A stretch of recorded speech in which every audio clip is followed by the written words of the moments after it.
We're back here on Ceraulo Sports Talk ahead of Super Bowl 57 live from Radio Row with Pittsburgh Steelers D-back Miles Killebrew. My man, thanks so much for joining the show. Hey, Joe, I'm glad to be here, man. It's great to have you, especially, I always say there are a few teams that I could just talk about for days, and your Pittsburgh Steelers are one of them. Now, I'm not a Steelers fan, born and raised in New York. I live in LA now. I'm a Giants fan, but I kind of adopted the Steelers as my second team. I've told the story to a lot of Steelers legends. Ike Taylor knows this story. Let's hear it. First time I ever played football, I was 7 years old playing, pee-wee tackle football.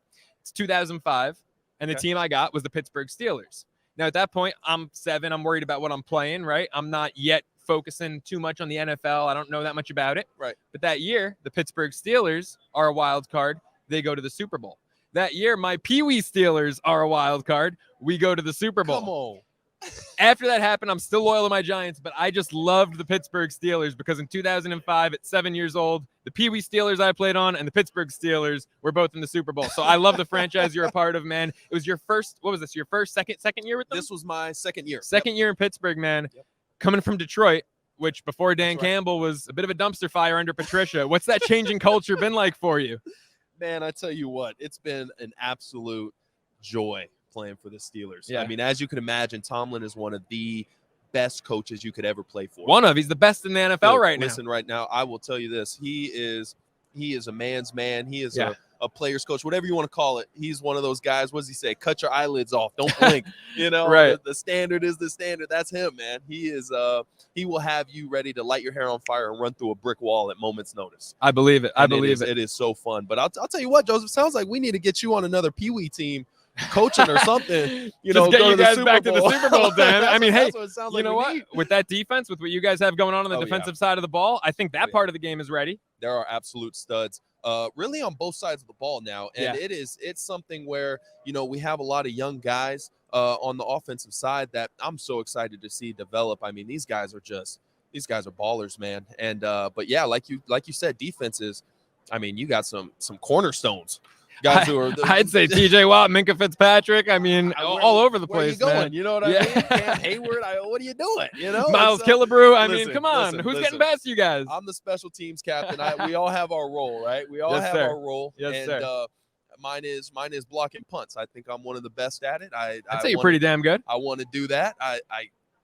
Listen, I'll do whatever they want me to do. Tell everyone, for those that might not know, because I blocked one punt in middle school. I never wanted to do it again. How much does that hurt? Listen, here's you say hurt. How much does it hurt when you block a punt?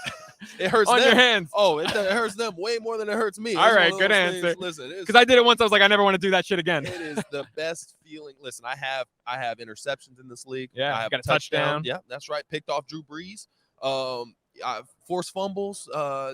You name it. I've done it. But blocking a punt, man, is probably the best feeling I've ever had in the NFL. Really? It is amazing. Just because it's so unexpected. Yeah. It's so, most people go to the bathroom during punt. You know what I'm saying? Well, it's more rare. Teams, wait till the offense comes out. Yeah. Dude, I'll tell you what, it is the best feeling in the world, man. It's more rare to see a blocked punt than it is a defensive touchdown. Correct. And so, I mean, when you do that, that's something special. It's maybe a once in a career type play. Yeah. And so the fact that I was able to experience that multiple times, I have 3 under my belt, 2 last year. Wild.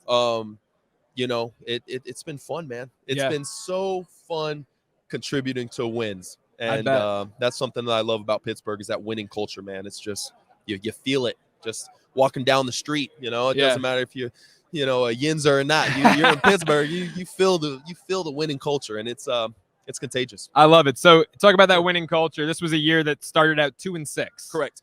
And finished 9-8. Mike Tomlin, 16 years now as a head coach, has never had a losing season. At 2-6 even, was there a point where you guys still didn't believe that, hey, we could still make the playoffs? It was not an option to not believe that we were going to finish with a winning record. It was not an option. He came to work. Listen, this was my first year ever being a captain. Player voted, such an honor. I love my teammates for voting me a captain. That means I'm in the front row of the team picture, one of the guys holding the ball. Yeah. When we were 2-6, I was like, hey, guys, listen, he's never had a losing record before. I'm not about to be front and center on the picture of the year. They're like, hey, this is the only losing team they've ever had. And I'm just there smiling with the football. That's what I didn't need. So I'm like, listen, 2-6. I don't care if we're 0-6. We better turn this thing around. So no one was probably happier than me Yeah. when we're 8-8 going into a chance to beat Cleveland. You know, I'm relatively new to the division, but I know that, you know, we got about that Cleveland. rivalry. We got to beat Cleveland. I mean, So, you know, it's tough, right? Because it's a rivalry, right? It's division. Every divisional opponent in football, more so than any other league, any other sport, is a bitter rivalry. Yeah. But how much of a rivalry is it when Cleveland hasn't gone to Pittsburgh and beaten you guys since 2003? Look, hey, any given Sunday, man, you Yeah. gotta put that helmet on, tie those cleats up. Yeah. You never know what can happen. This is a very talented division, obviously. Yeah, I'd say. And so, you know, we never count anyone out. We never count us in ever. We just go out there and do what we got to do, man. Show up. Starting the year 2-6. Yep. Finishing winning 7 out of your last 9 is going to translate into next season. You always want to have momentum, right? Mm-hmm. You want to be able to prove, if not to yourself, that we have what it takes to win and win consistently, to stack wins, as Coach Tomlin will say. And we were able to do that with, you know, with a new system, with a new quarterback, with, you know, just a lot of moving pieces that are new. And to be able to bring ourselves back from such a hole, out of a hole. Yeah. It was just such a sense of accomplishment, and it was fun to see Coach Tomlin and all the other coaches just kind of have that consistency and to be able to look each other in the eye and say, hey, look, we got what it takes.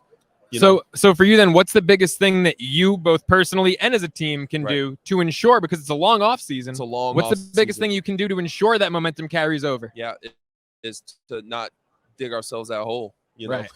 Yeah. Guys, yeah. Hey, we gotta win these games early and decisively. There is no substitution for winning.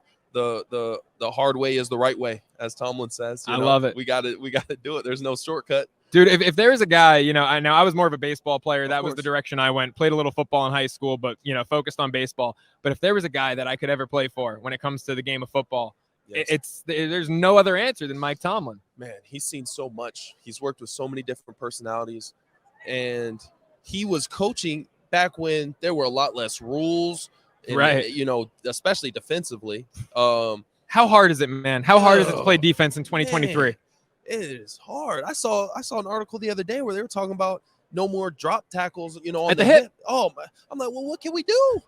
What can we? And I'm, you know, I play special teams, especially, so we're on kickoff. I'm like, some gladiator shit, man. You're running full speed at these guys. So fast, and the target is so small, but that's why we get paid, you know, what we get paid. It's very small margin for error, and that's I get it, you know. It's a game that people want to see a lot of explosive plays, but as a defender, it does get tough, man, because it's tough. It's hard to do it absolutely right, you know, every time. I hear you, man. So, hey, something that I thought was really cool is that back in Detroit, local brewery back there actually named a beer after you. And what is it? Killebrew IPA? Yeah, that was it, man. Are you a big beer guy? Are you a beer connoisseur? I'm really not, dude. I'm really not a big beer guy. I just they did it, and I was honored. I went over there, tried it. It was good.